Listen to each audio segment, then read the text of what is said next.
芈月进高堂台给舒公主作伴，我思量你虽然不通琴棋书画，但粗活应当不错。以后记着，日日把这大殿的台阶给我清洗干净，然后拔草扫院子。再有功夫就要悉心照顾舒公主的起居，也算是物尽其用。戴瑁，好好训导她，让她懂点规矩。是。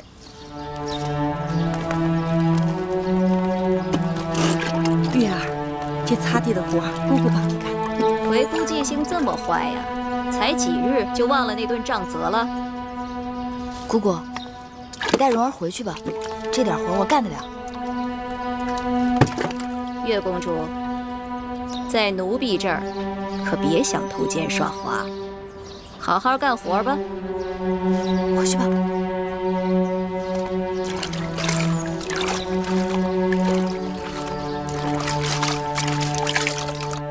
魏后，舒公主戴这只金簪如何？那这只呢？好啦，今日习练少司命祭舞，时辰都要到了，戴哪个不一样啊？就它吧，快点儿。随她吧。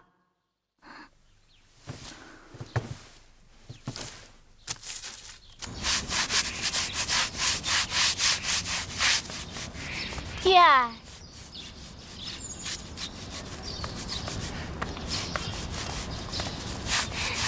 月儿，姐姐，快跟我走吧。去哪儿啊？管他哪里，走就是了。快走。月公主，台阶擦干净了吗？已经很干净了，可上面明明还没擦。我说干净就干净了。舒公主，微后有旨，月公主不需要习练祭舞。那母后也没有下旨说月妹妹不许看本公主习练祭舞吧？走。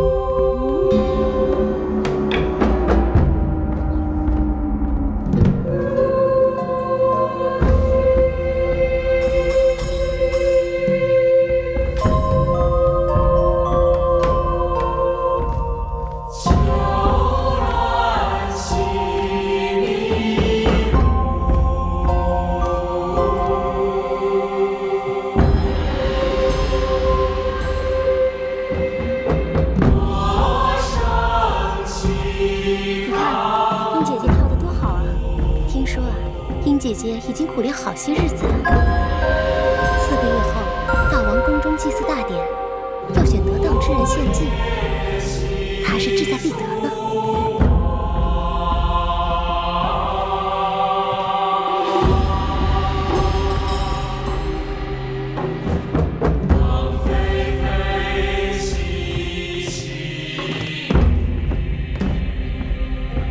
好。2位公主辛苦了。舒公主，这支少司命祭舞您习练得不够，此舞中要有手捏兰花的优雅，舒公主似有所不及。此舞却不是舒儿所长。舒公主的不及在于习练得不够，殷公主的不及却在于习练得过于刻意。我哪里跳得不好啦？难道习练多了也是错吗？公主们天生娇贵，生而自有俸禄彩艺。若论习练琴棋书画、礼乐骑射，乃至于女工厨艺、当家理政，是为了陶冶情操、增广见识，不至于五谷不分、四体不勤、雅俗不变、遇事不知。所以，让公主们习练的宗旨是什么呢？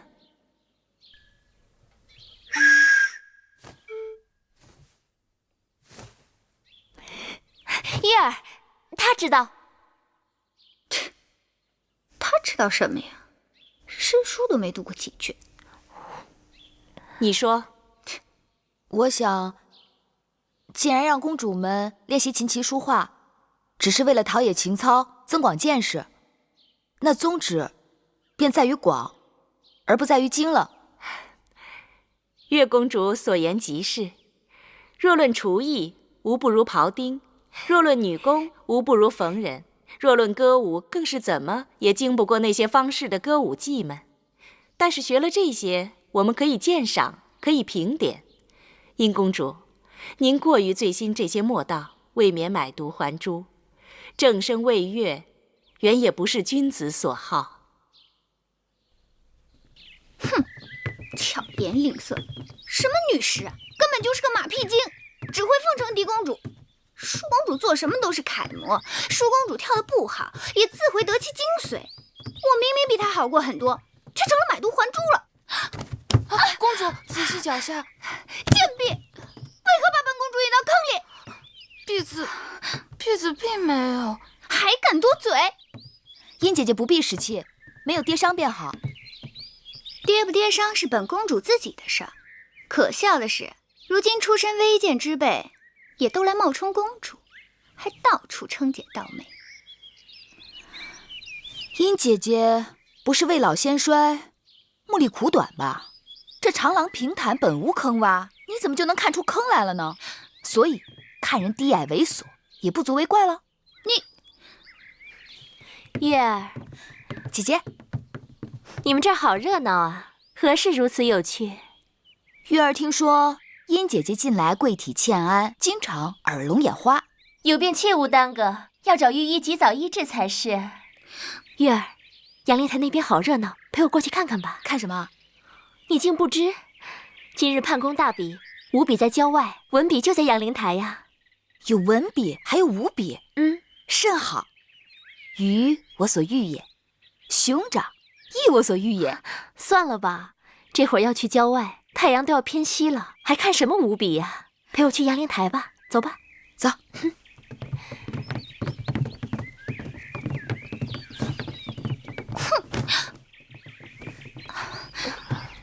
公主，是否即刻回宫？多嘴！我也去杨凌台。你们看，快那边，是那边吗？就是那边来。好多人呢。是啊，他们都来参加今日的文比啊，个个都是气宇不凡呢。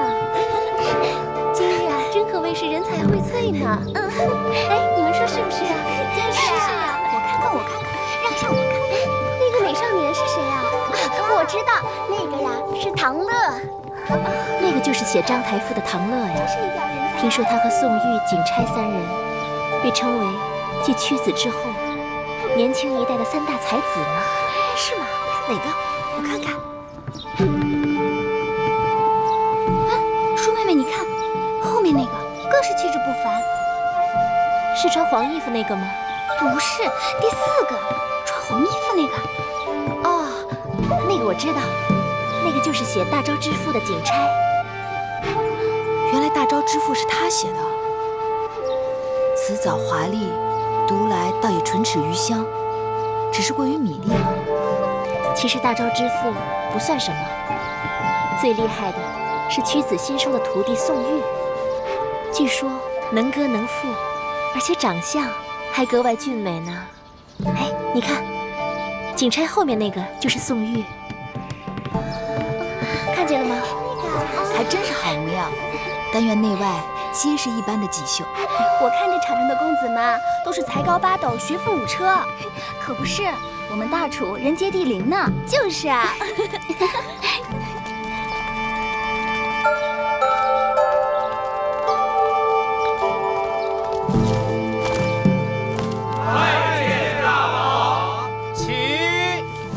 世子们倒也一个个都玉树临风的。爱妃春心动淫。大王，你拿臣妾打趣。知好色而慕少爱，男女皆是无分彼此。更何况是食色性也，爱妃无需害羞。大王真坏。男后是后宫楷模，理应非礼勿视，非礼勿言。母后教训的是，但臣妾是为宫中的那些公主们做打算呢。此话怎讲？宫中的公主们大都已行夹击之礼，故见君子云胡不喜。只是不知道这里面哪一位才是舒妹妹的君子啊？舒儿的君子怎会在这群人里？舒儿是嫡公主，将来必要嫁给一个国君的。听说这次5国使臣都要到郢都来，就是要跟我们楚国联姻的。大王，今日比文第1场，公子歇对公子乐，题目：不学诗，无以言。刚刚出场的那个世子是谁呀？可是东向而立之人。正是。那是当今才俊黄歇，太子的伴读，众世子中的佼佼者。孔子作诗300，分风雅颂3部，其中国风160篇，是学习各国语言和风俗的起步。行走列国，若是语言不通，以国风诗篇交流已成常例。所以说，不学诗，无以言，便是如此。公子乐所言甚是，只是黄歇有一事不明。既然国风是诗中重中之重，为何列国习诗都先习颂？黄公子越是这谈论不错呀。对呀。习诗之所以先习颂，颂乃宗庙之礼。习颂之时，习礼仪，通音乐，做人以礼行天下。然后再是学雅，通晓周天子历代之功业，而知王朝兴废。更要紧的是，雅言是周成所用的语言，也是列国通用的官方语言。此后再学列国之风俗和语言，这便是习国风了。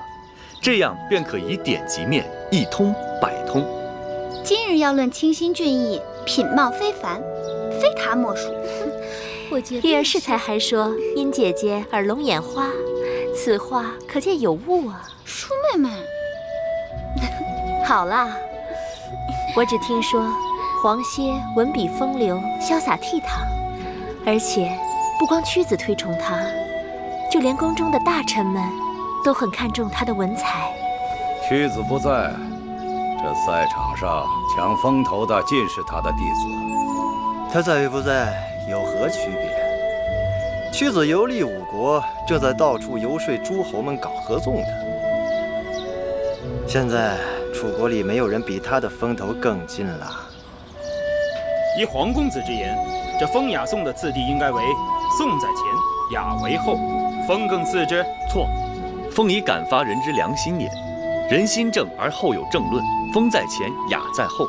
朋友正而后君臣正，故大雅次小雅；君德正而后成功，故颂次大雅。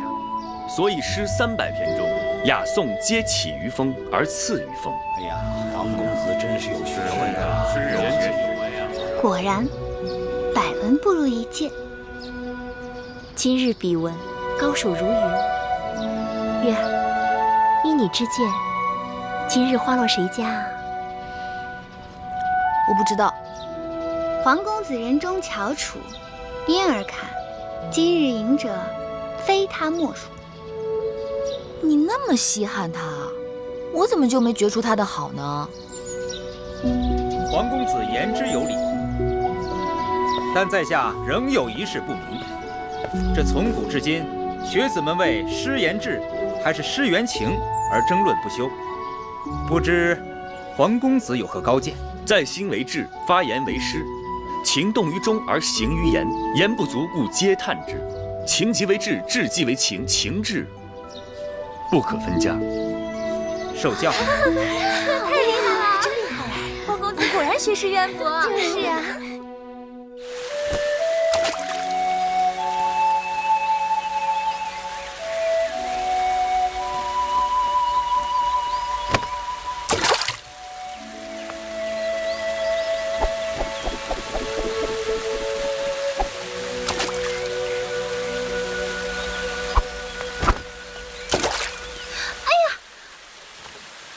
小人孟浪多有得罪，不知公子正在习练软鞭，迷因打扰了。本公主刚刚在这丢了个香囊，你可否看到？鄙人正打算离去，未见到公主的香囊。公子面熟，敢问姓名？在下太子伴读黄歇。啊，原来是公子歇。前日判公文笔，你一举夺魁。据说那些什么宋玉、景钗、唐乐，都输得心服口服呢。总算不负屈夫子教诲。只是不负屈夫子吗？还有大王的主望。除了大王呢？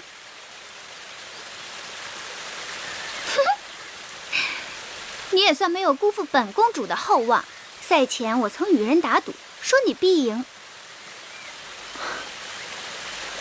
承蒙公主教诲。殷公主，殷公主，公主让婢子好找啊！我又没聋，叫活似的喊我做什么？本公主的香囊丢了，你快去别处寻寻。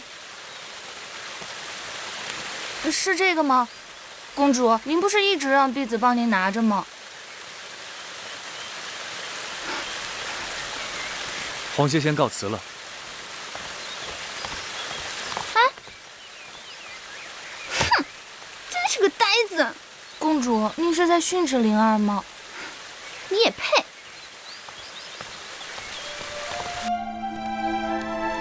姑姑，回姑，姑姑，月儿，姑姑，月儿，我想死魁姑了。月儿好像变白了，但是瘦了。姑姑可好？好，姑姑再好也比不上你们了。快坐。眼看着你们一天天长大，连蓉儿、小冉都变成翩翩公子，仪表堂堂了。蓉儿呢？出去了，跟几个公子去郊外骑马了。小冉呢？在郑伯那里可安分。听说读书不大用心，但极喜爱舞刀弄枪的。男孩嘛，喜欢刀剑也是情理之中，让魁姑操心了。啊，这是我偷空做的一些针线，拿去给郑伯，到集市里多少能换些银两，补贴家用。魁姑，你看看。你在威后那儿受尽苛责刁难，还要想办法接济2个弟弟。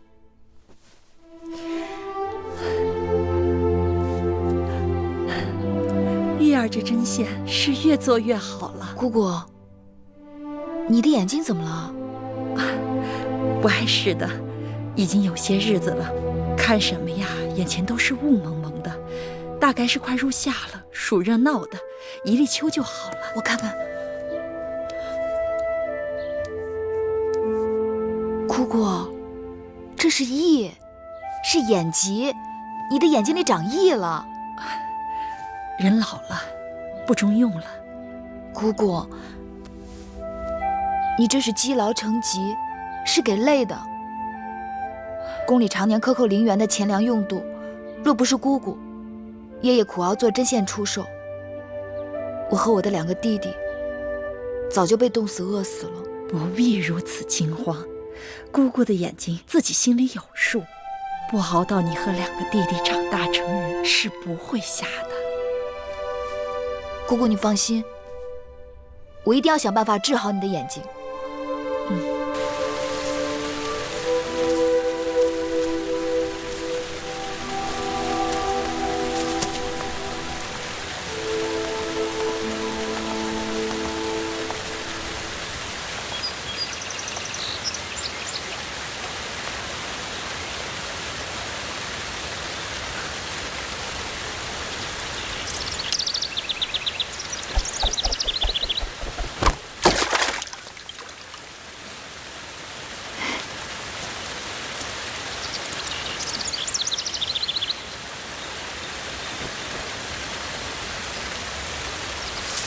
几日不见，公子用鞭抛石的技艺又有所精进。精进什么呀？跟师傅比，只有惭愧。急什么？总有一日徒儿会超过师傅。哎，你看这鞭如何？我看这手艺，像是宫中最好的工匠所为。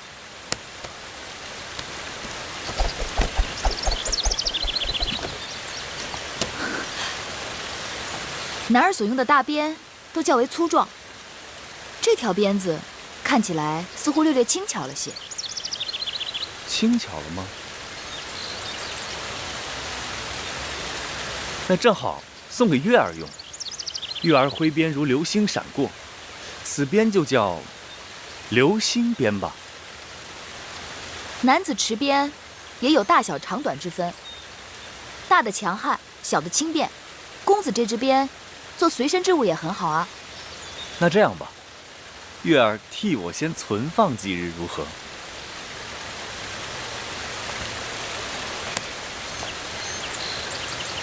适才我见你在地上寻寻觅觅，不知你在寻觅些什么？魁姑患了眼疾，女医治曾告诉我，野菊金银花护肝明目。我已然采集煎汤给魁姑饮用，可昨日又得一秘方，说黄连清热解毒、泻火燥湿，若能将新鲜黄连的根茎碾碎，敷于眼疾处，效果极佳。可我寻遍宫内外，却找不到一株黄连。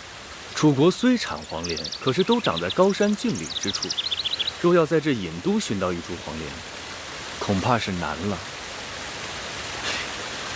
有一个地方，或许可以试试。哪儿？走。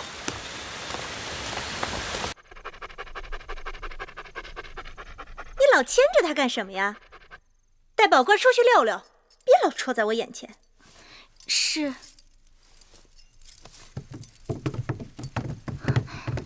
夫人，怎么样？打听到了吗？大王去哪儿了？大王在魏后那里用的晚膳，原本要来咱们兰柜台的，但魏后说赵姬怀孕，多日不适，硬是逼着大王去了赵姬处。昨日大王就去了赵姬处，今日又去，也不知道魏后收了赵姬那个小贱人多少好处孝敬，天天袒护他，处处与我作对。去，差人告诉大王说公子兰病了，我看他来不来。是。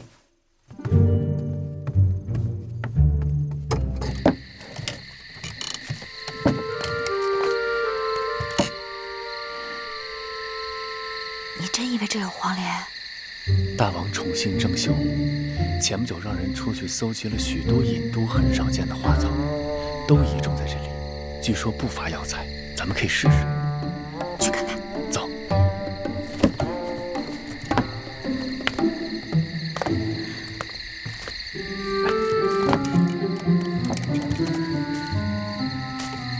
你看看，这园子里多少难得一见的兰花香草，可惜郑秀是个俗人，这些花栽在这儿真是白糟蹋了。夫人，魏后来了。怎么搞的？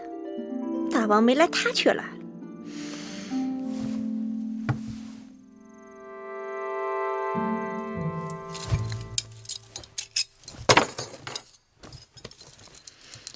扶我。是。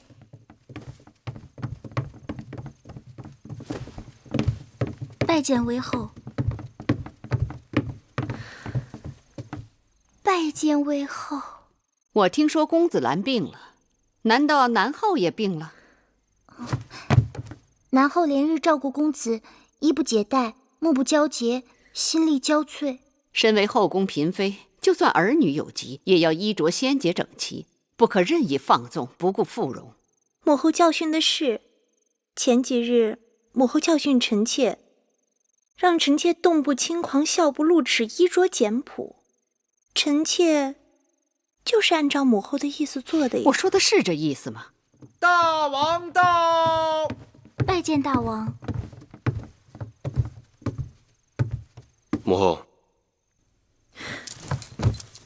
大王，子兰病了，臣妾只顾悉心照顾孩子，蓬头垢面，实在有损嫔妃的身份，请大王恕罪。爱妃快快请起。大王，看着爱妃如此辛苦，寡人很是心痛。是谁说爱妃有罪啊？何罪之有？母后正在教训臣妾，是臣妾的不对。后宫佳丽众多，大王这等疼法，只怕是疼不过来吧？母后教训的对。本来听说大王要在赵姬处留宿，让大王这样匆匆赶来，臣妾的罪过就更大了。子兰到底病得如何？刚才让太医看过，紫兰体弱容易积食，需要时时小心照料。带寡人看看去。大王，请跟我来。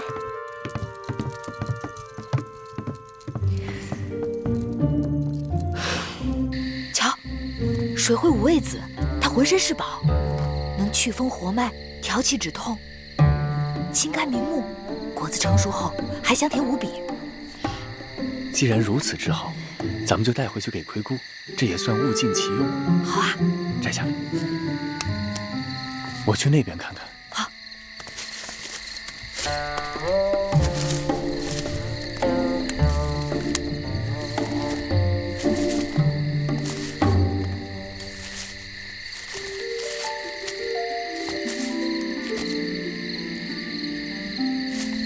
玉儿，快来！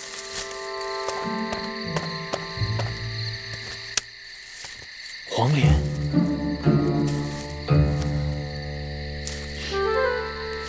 这叫梨，也叫野灰菜，可以做汤，可以烹菜。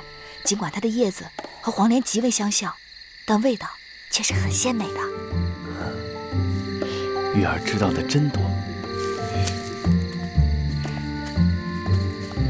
也许今日咱们白来了。再找找。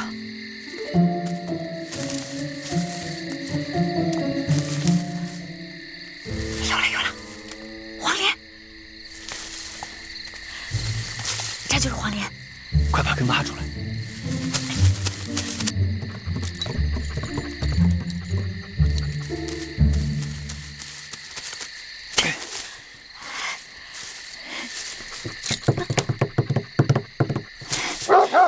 什么人？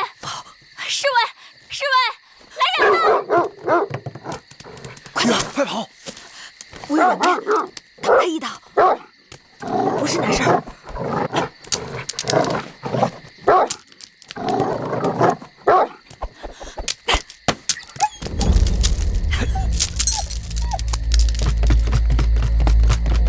侍卫来了，被他们抓住可是大罪，快跑！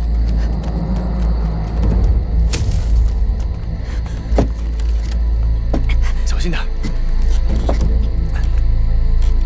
小心！站住！快走！你是何人？敢擅闯兰桂台？在下太子伴读黄歇。带走！大胆黄歇，你身为太子的伴读，竟然做出这种偷鸡摸狗的事情。你若真的偷鸡摸狗也好，为何把园子搞得一塌糊涂？我倒想听听你的理由。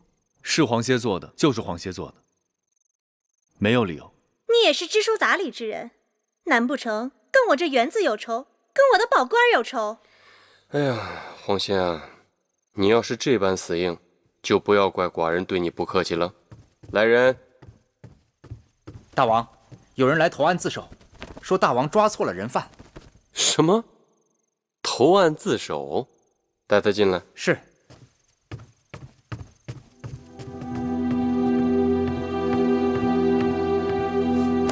玉儿，你来做什么？今晚发生的一切，都是芈月所为。望大王威后、南后，责罚芈月，不要错怪黄公子。不要听芈月胡说，此事是黄歇一人所为，与芈月无关。狗是我打的，花草是我采烂的，你是一边看热闹的。侍卫抓住的是我，谁看见你做了？好了，我心里有数了。黄公子是出了名的谦谦君子，将这糟蹋花草、打狗之事由他一人承揽，说什么我都不信。芈月向来刁蛮无礼，这倒是像他的做派。这件事情既然已经有人招供，也算是有了眉目。至于怎么处置，芈月是罪魁祸首，从陵园回宫才多少时日，就将后宫搅得鸡犬不宁。大王要以一警百，严惩不贷，以免他带坏了后宫的公子公主们。至于那黄歇受人蛊惑，不懂礼法，也该给他点教训。母后所言极是。大王，敢问大王，这兰桂台是何人的寝宫啊？爱妃，你是说笑呢？这兰桂台自然是爱妃你的寝宫啊。那大王为什么不问问臣妾，该如何处置闯入自己寝宫的人呢？好，那我倒要问问，你想要如何处罚这闯入你寝宫的人呢？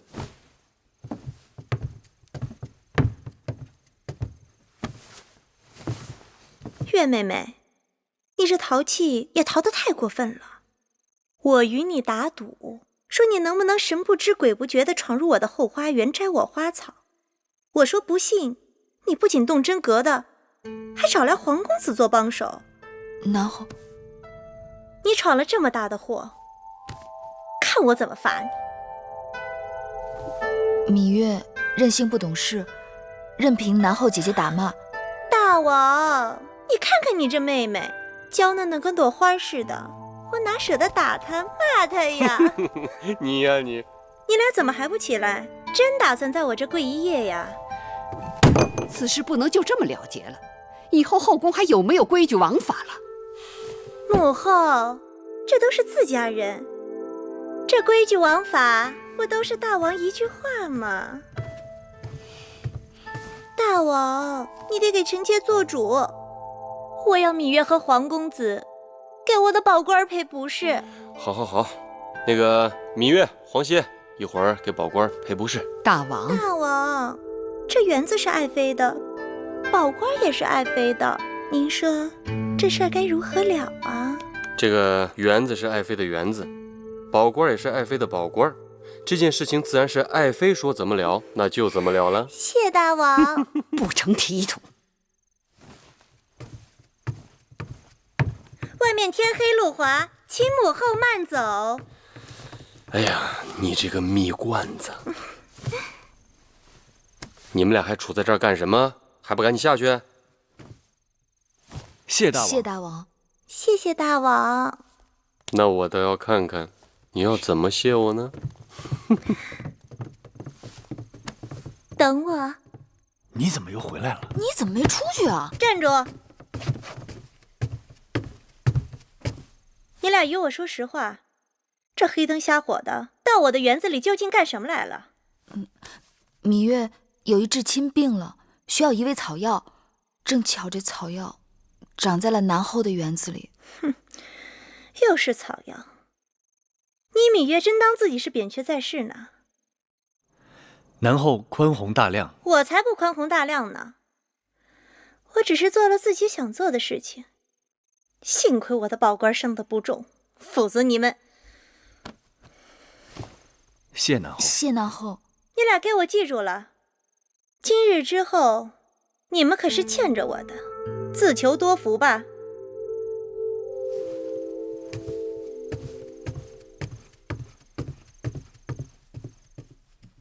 母后还在为昨日的事情苦恼吗？区区小事就不要再生气了。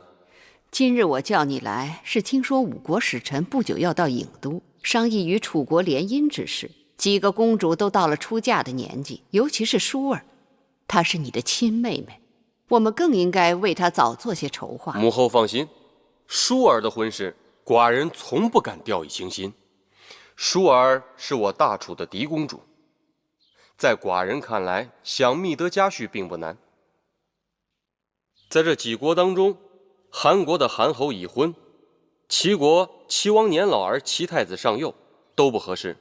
或许燕国的太子哙、魏国的太子赤，还有赵国的赵侯雍，可以斟酌取舍。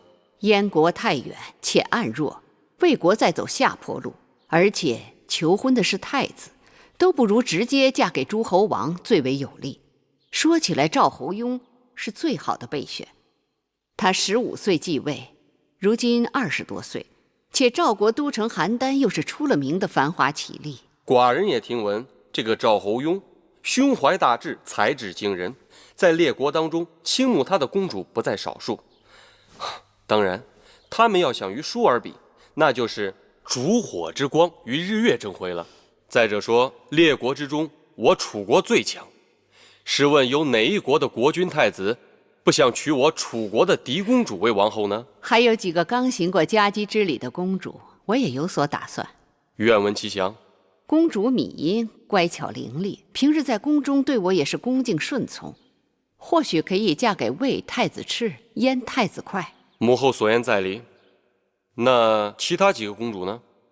寡人记得有个公主叫米晶，啊，还有昨晚闯祸的那个芈月。米晶倒也罢了，至于那个芈月，她是应生的女儿，将来也只能做应，做个陪嫁。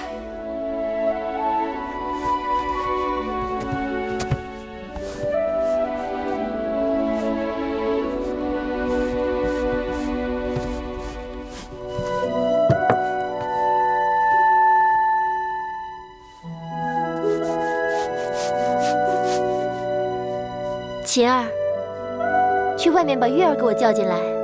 是，月儿，快来。你看，为何你绣的香草呼之欲出，能引来蝴蝶？可是我绣的花儿垂头丧气，愁苦不堪，气死人了。天下哪有长在丝绢上的花朵？若想绣花，先与花作伴。舒姐姐该多在园子里走走，心里沾上了花草的灵气，绣在丝绢上又有何难处？可是母后最不喜欢我出去了，哪像你10条绳子都拘不住你。哎，昨日晚上我去你房中找你，你房中无人，偷偷溜到哪儿去了？自然不会告诉你。不告诉我算了。让你不告诉我，让你不告诉我，快告诉我，告诉我，快了你了！去哪儿了？去哪儿了？就是公主。舒公主，刚才我从魏后的屋前经过，听到魏后在和大王商议公主们的婚事。说了什么？说是列国的使者们马上要到郢都来，向公主们提亲。哦，还有呢？还说了有一个叫什么强秦，是秦国。哦，那就是秦国吧。据说秦军营祀的王后都过世1年了，一直未纳新宠，所以也有可能来求婚。有人与我提起过秦国，说那里的人粗蛮彪悍，一个个茹毛饮血，可怕极了。哦，还有西北的烈风，绝对不是我们楚国女子能忍受得了的。我听到的秦国可不是这样的。我听说秦人个个身形魁梧高大，英勇善战。那你嫁到秦国去好了。那说不定将来我们俩一块儿嫁过去了。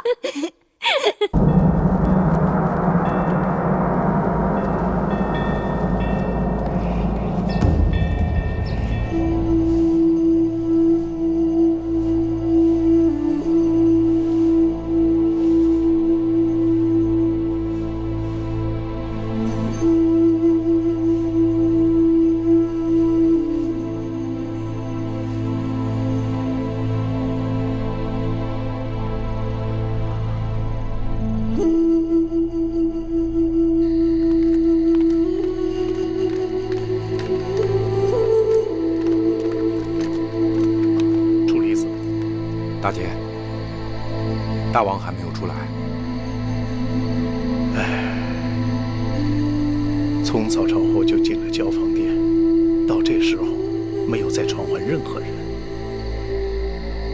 哦，楚离子，大王跟老奴吩咐我，不让任何人进去。大王若恼，怪罪我好了。哎，楚离子，楚离子。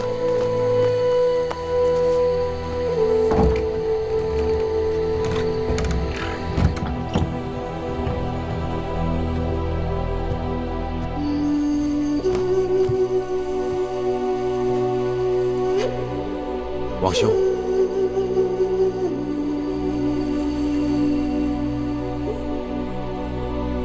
你跪在这儿做什么？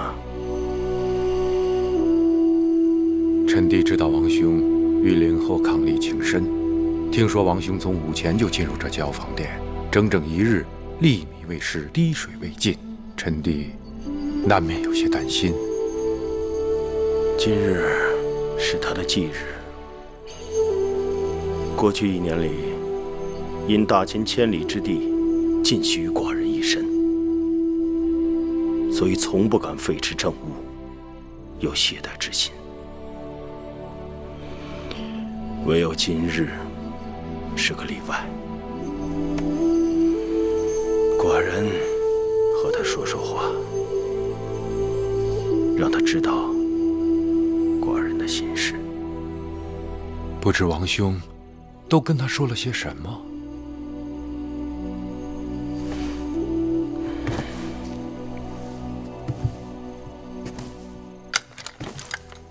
寡人告诉他，天下大事，非归秦即归楚。听说楚国的屈原游历五国，正在游说诸侯合纵，与秦国作对。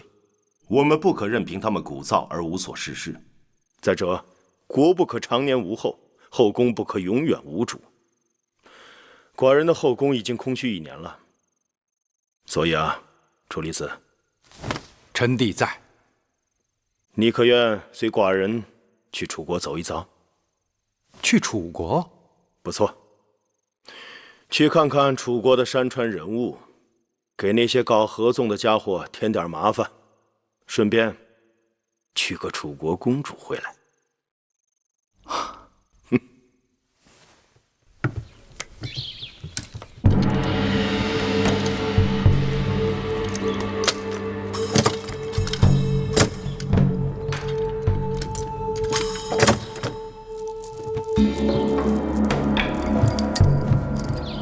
臣拜见大王。众卿免礼。谢大王。会，归坐。屈子，臣在。此番出使成果如何？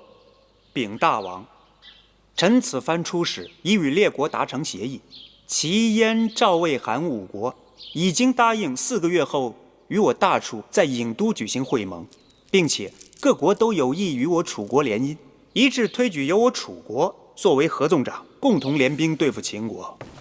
恭喜大王，贺喜大王！此番大王为合纵长，实是我楚国大扬国威之时。屈子实在有功，此番郢都之会就由屈子一手操办。臣遵旨。屈子快快免礼。臣以为会盟之时，诸王齐聚郢都，屈子一人恐怕过于操劳。言之有理，那就劳烦令尹朝阳协同屈子。公尹昭居和大夫晋上都办事谨慎，也可协同屈子。不知大王意下如何？屈子意下如何？臣以为晋上大夫事务繁忙，公尹昭居一人辅助即可，请大王恩准。准。绿叶惜素枝，绿叶惜素枝。公子歇，门外有一公主要见你。月儿，月儿。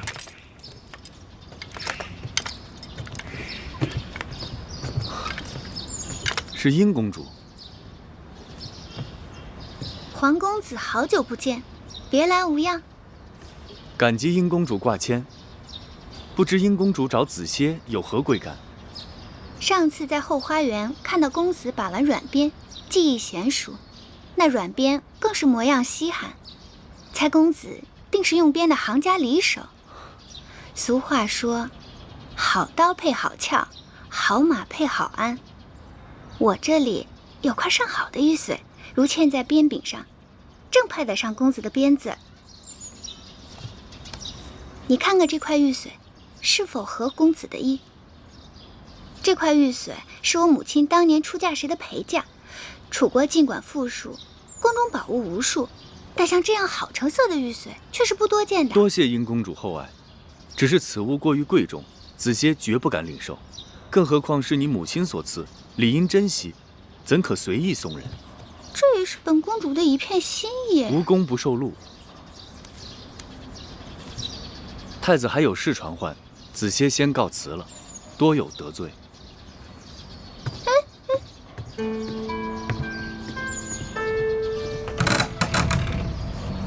公主是否即刻回宫？皇歇，刚才竟然把我当成芈月。一灵儿看，公主和月公主的背影还真有几分相像呢。你这半吃半呆的婢子，要你在身边有何用？回去。公主，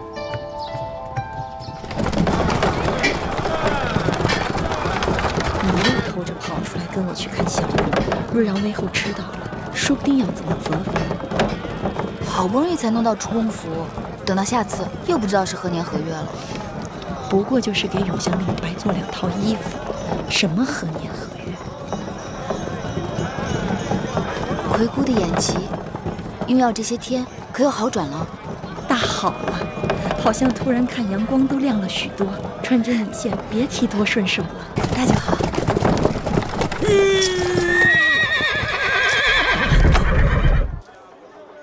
哎，松手！怎么回事？松手！快松手！下去看看。打你了！臭要饭的，快松手！松手！松不松手？哎，别打！哎，是谁把你打成这样的？哎，你要干什么？干什么？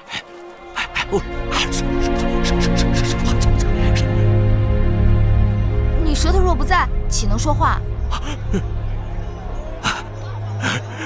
如此真好，好。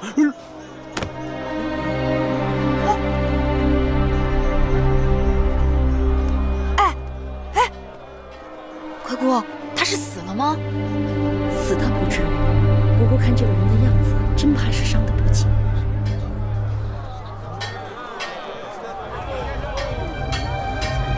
魁姑，我们把他扶上马车。月儿，这个人满身是血，不能见死不救。抚养小冉的郑伯那里，我记得有伤药。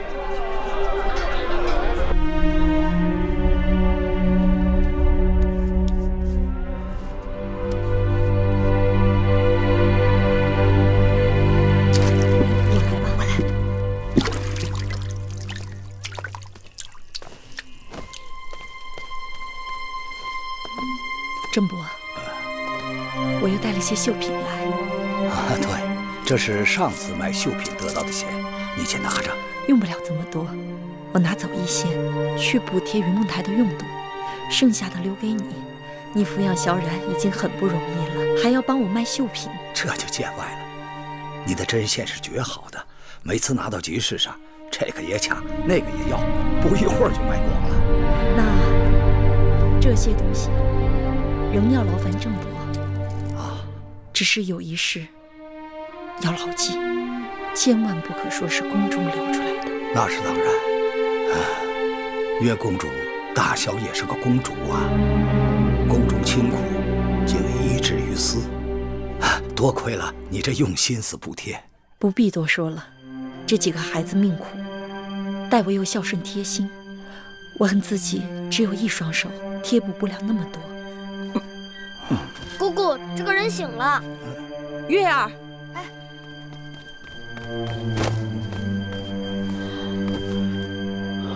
先生是何人？怎么会伤成这样？我这是在哪儿？你们是什么人？我叫芈月，这是魁姑，这是我的弟弟小冉，这是郑伯。哎，先生，别动。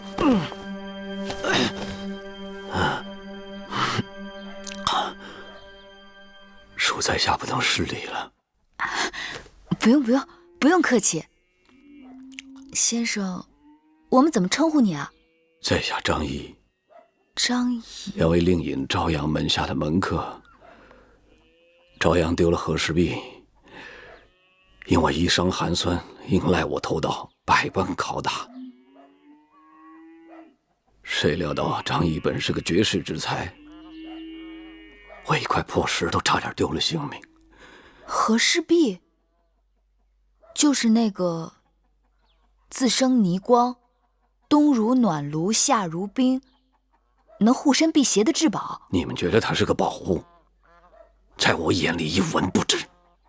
窃钩者诛，窃国者侯。同为偷盗，却有大小之分与礼数之分。都知道朝阳心胸狭窄，为人多疑，触怒了他就如同找死。何况世人都是先敬罗衫后敬人。张子受了委屈，不如在这里暂时栖身养伤。是啊，我张毅身无分文，看我们像有钱人吗？不过，先生的衣裳实在过于褴褛，我和葵姑倒是可以为先生做件新衣。一件衣裳难死了张仪呀！我本打算凭着真本事来打天下，如今我清楚了，大争之时，人心险恶，能随机应变，能屈能弯，方有胜算。老天有眼，还给我留了一条3寸不烂之舌。凭他，今后我一定说出个天下，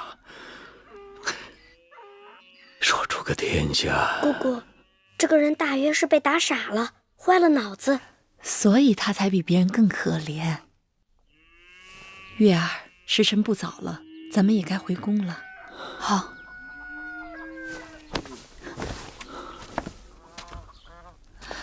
小冉，这2卷《左氏春秋》留给你看，你要争气，好好读书，知道吗？小冉知道了。郑伯，这位先生就拜托你了。啊，你就放心吧。先生，我和葵姑就先走了。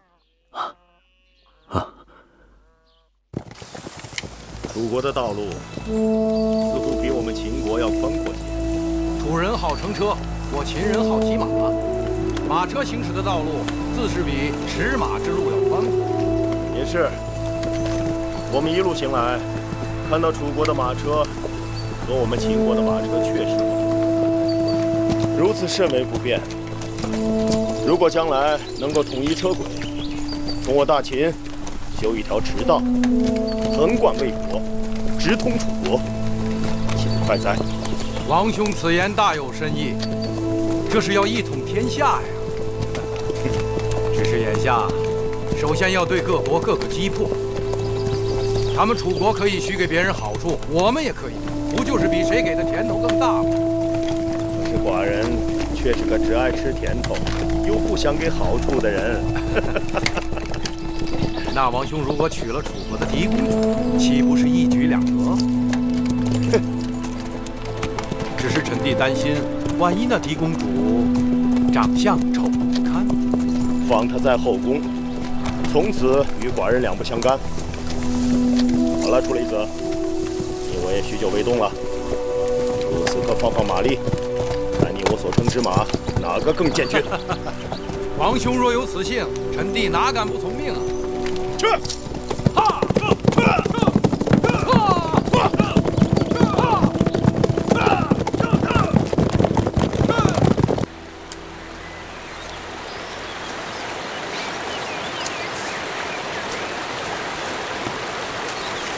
舒妹妹，你看好看吗？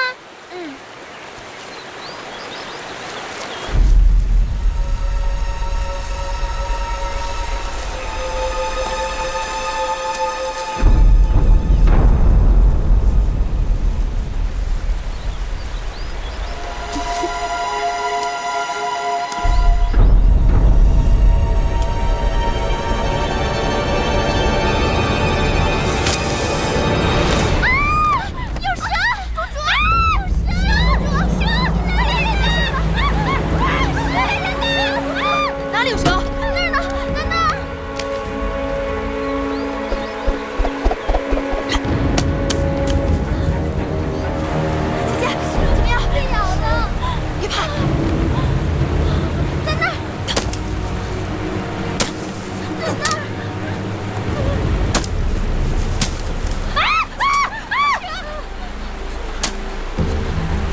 就好，别怕。公主，公主，公主，你醒醒！月公主怎么办呀？舒儿，你还疼吗？好多了。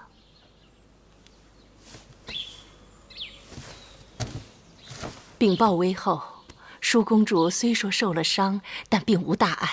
要说舒公主也是有福之人，若不是月公主及时将毒血吸出，再用牛舌头草敷在伤口上解毒，恐怕真要费一番周折。好了，我知道了，你下去吧。是。母后，今日亏了月妹妹去取东西，路过后花园，舍命救了舒儿。是啊，奴婢平日看那软鞭也碍眼，谁知今日倒还派上用场了。算芈月对我舒儿有心，以后就让她守在我舒儿身边，也有个照应。珊瑚在，一会儿到我那儿拿几件衣服赏给芈月，看她穿的，哪像个公主，简直就是个野小子。是，母后，月妹妹穿成那样也是迫不得已。她每日擦地、拔草、扫院子，还能穿什么像样的衣服呀？我这么做也是为她好，想让她历练历练。既然擦了那么长时间地，那就不用擦了。玳瑁，让她以后跟着舒公主多学点规矩。是。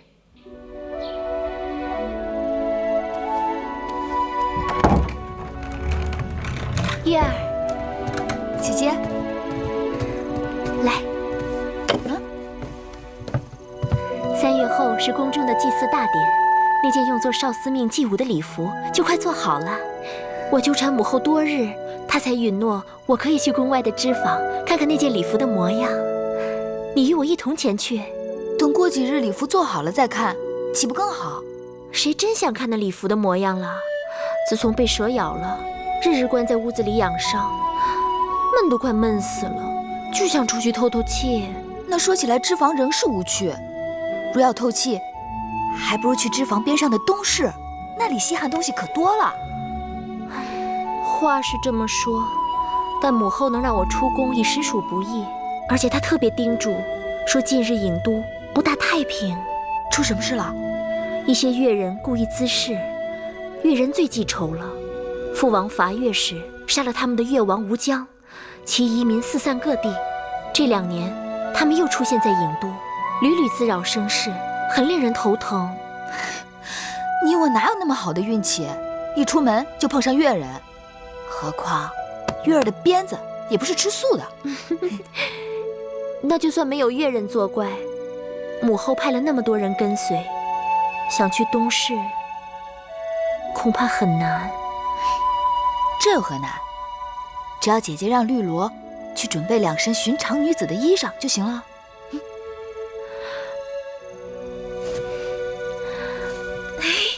让开！让开！让开！让开！让开！让开！让开！快点！快点！快点！让开！让开！让开！快点！快！让开！让开！让开！快！让开！哎呀，这是哪位公主啊？这阵势，该是倪公主吧？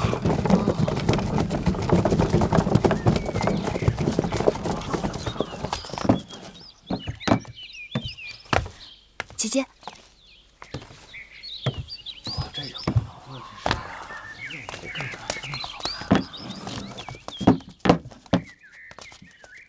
我们会在织坊耽搁1-2个时辰，你们就在门外等着吧。是。是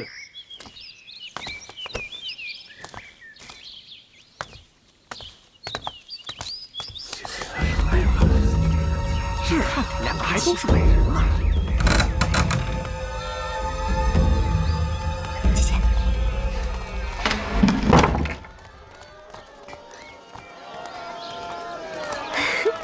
快走！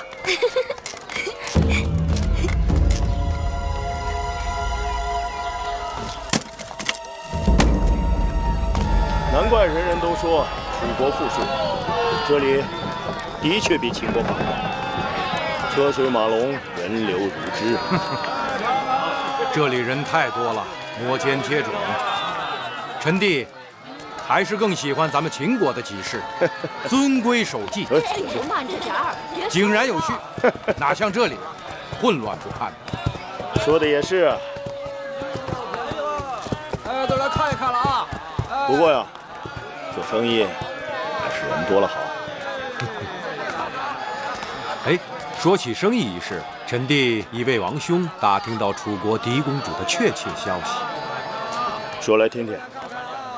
那狄公主名叫芈姝，据说贤淑端庄，是诸国狄公主当中难得的美人啊。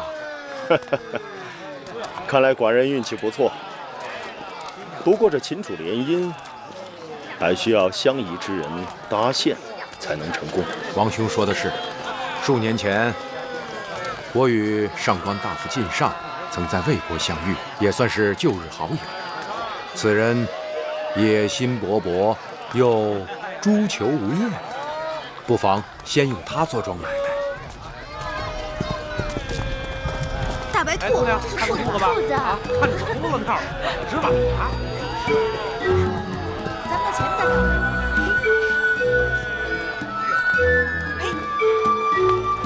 王兄，你看那边，那边过来的两个女子，倒是很有几分颜色。多东西啊！个子矮些的那个，身上有种女子中少见的英气；高些的那个举止贤淑温柔，该更合王兄的口味吧？这个更好。这什么呀？哎，快！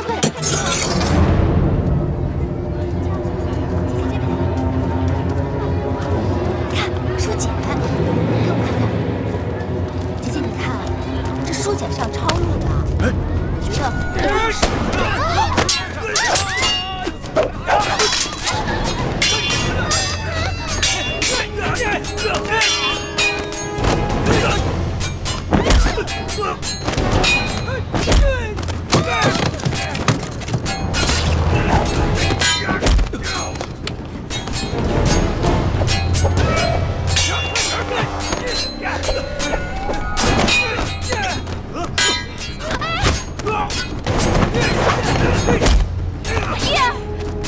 别怕，老伯身手不错。小丫头身手了得，彼此。快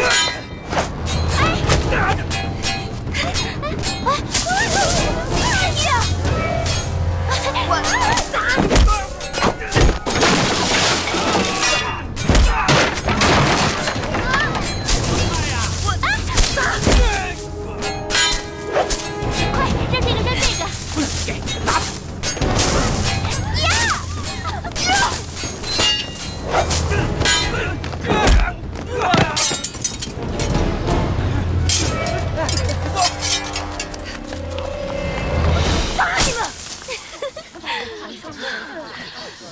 谢老伯施之援手。老伯是？老伯是秦国的商人。秦国？嗯。秦国很远呢，来楚国干嘛？相亲。啊。这边，捡起来。好汉急公好义，受小女子一拜。哎，贵人不必多礼。你们两人没有受惊吓吧？没有。哦，那就好。刚才那几个想要杀你们的人，短发纹身，像是越人。你们两个弱女子，怎么会招惹了他们？谁招惹他们了？是他们自己杀上门来的。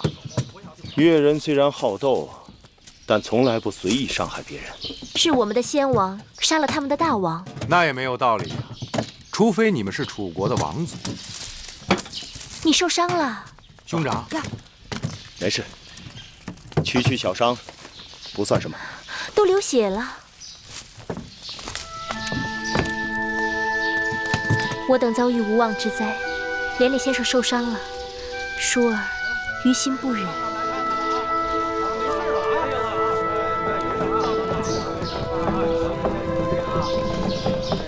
在下谢过贵人。不必多礼。何人在此私斗？姐姐坏了，咱们若不马上赶回脂房，只怕就要被宫里的人发现了。多谢老伯，告辞了。走。恭喜王兄。刚才被越人咬了一口，喜从何来？王兄没听见那女子自称淑儿，旁边那女子还说到宫里。看来越人追杀他们是有道理的。可是楚宫里公主不少，谁知道她是哪一个？臣弟刚刚跟王兄讲过的，那楚国的嫡公主就叫宜舒。看来王兄中头彩了。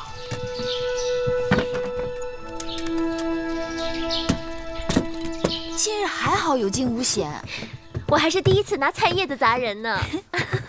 公主当时若是有半点差池，绿萝可就活不成了。都说了有惊无险了，不必大惊小怪的。这事要是让魏后知道了，绿萝还是活不成。哎呦，放心，此事只有你我月儿知道，你就好好的活着吧。绿萝都快被吓死了，公主却满脸喜气，好像捡了宝贝。你可知何为福兮祸兮？好啦，去给我们烹茶吧。是。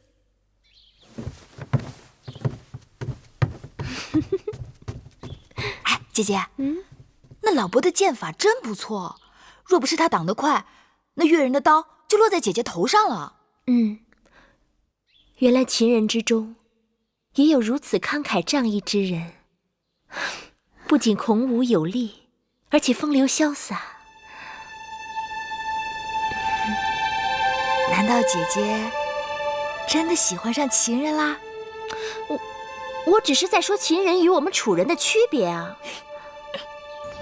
再说了，我们楚人当中也有出色的男子啊，不仅风度翩翩，还玉树临风。就像谁啊？怎么不说了？不像谁？就像黄公子、黄歇那样，如何？那是你说的，不是我说的。你不喜欢黄公子吗？我何时喜欢过？玉树临风，也不招妹妹喜欢。明明是姐姐喜欢孔武有力、风流潇洒的。死丫头！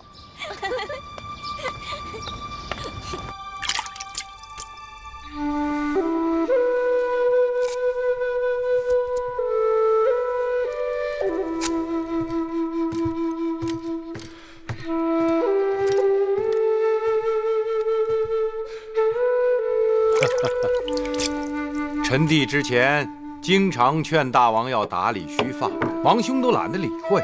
今日一个小丫头叫了一声老伯，王兄回来就忙着修剪胡子。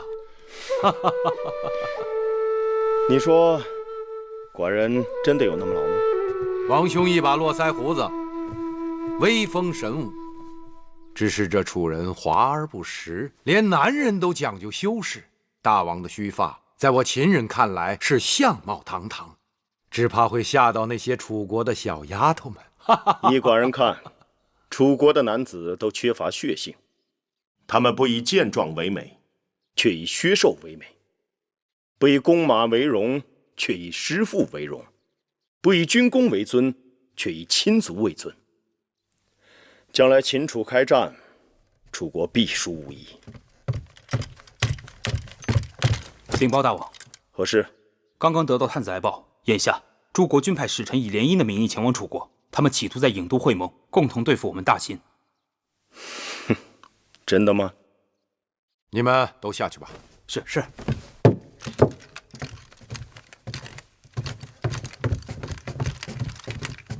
大王，来者不善，需多加提防才是。没什么可慌张的，既来之则安之。寡人还要多住几日，想办法多得到一些楚国的文化典籍、刺绣、养蚕等书。除此之外，还要招揽楚国的英雄贤士，娶到楚国的嫡公主。寡人要布一盘好棋，一步一步的走。这先走哪一个棋子呢？你打算修一下胡子吗？我，臣弟敬谢不敏。屈子，你可知秦王嬴驷已到郢都？是。一边是3月之后吴国使者即将到来，联楚抗秦；一边是秦王嬴驷已经抵达郢都，要与我大楚联姻。屈子，你看此事当如何是好啊？大王，值此合纵抗秦之际，臣以为大王当即刻将其驱赶出境，向诸国显示大王抗秦的决心。大王，屈子所言万万不可。秦王为求亲而来，愿娶我大楚公主，结姻亲之盟。秦王曾言道，7国当中最强大的国家只有秦国与楚国，秦楚联盟，退可震慑5国，安定城邦；进可并吞5国，平分天下。由此可见，秦王对我大楚心怀友善。秦王来我郢都，若寡人直接将他驱赶，未免有些不讲礼义了。大王，乱世之中，7国争雄，我楚国与秦讲礼义。若有朝一日大王与秦王易位而处，那秦王未必会和大王讲什么礼义呀。你是在诅咒大王日后会被秦国所擒吗？臣未有此意。然秦王乃虎狼之辈，大王切不可姑息养奸呐。大王，两国交兵不斩来使，更何况楚国和秦国并未闹翻。吴国推举大王为合纵长，那是因为我大楚强盛，更是因为大王道德楷模。若大王对秦王做出败礼负义之事，那岂不为全天下人所耻笑？如今是争雄之势，礼位之崩，乐位之坏，众人都不讲礼义诚信，然我大楚一直礼义为先，驱赶秦王夷人口实，是寡人平日所不取的。大王，3个月后5国使臣将至郢都，此事皆是据闻。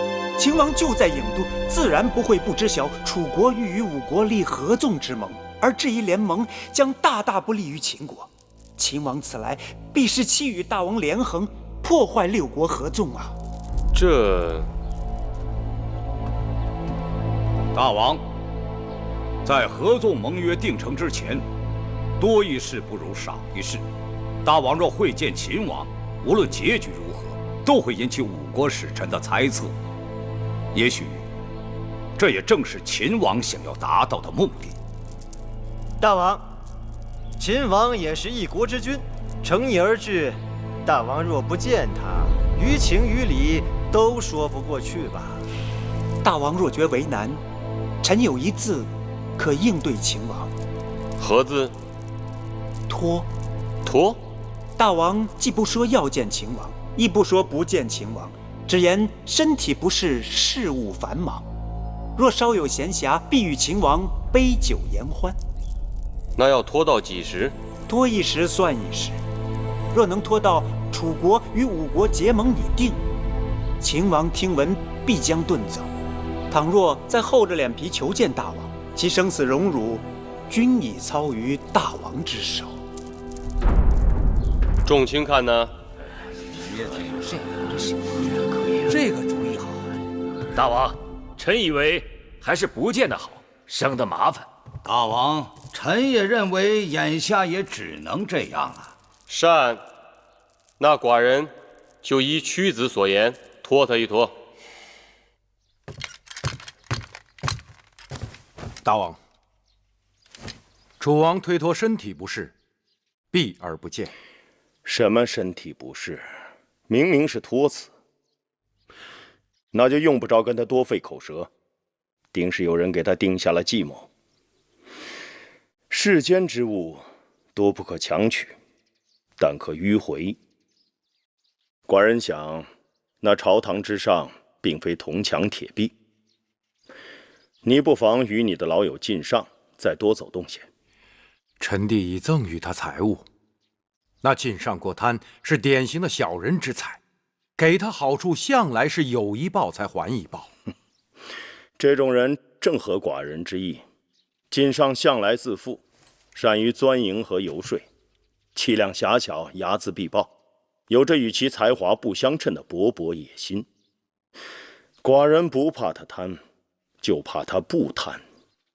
给他一颗大大的鱼饵，让他为寡人钓上楚国最大的鱼。此外，寡人要娶楚国的嫡公主。那俗话讲，强拧的瓜不甜，寡人求的是瓜熟蒂落。上次东市偶遇，可谓天作之合。你不妨去告诉晋上，让他多留意那边的动静。是。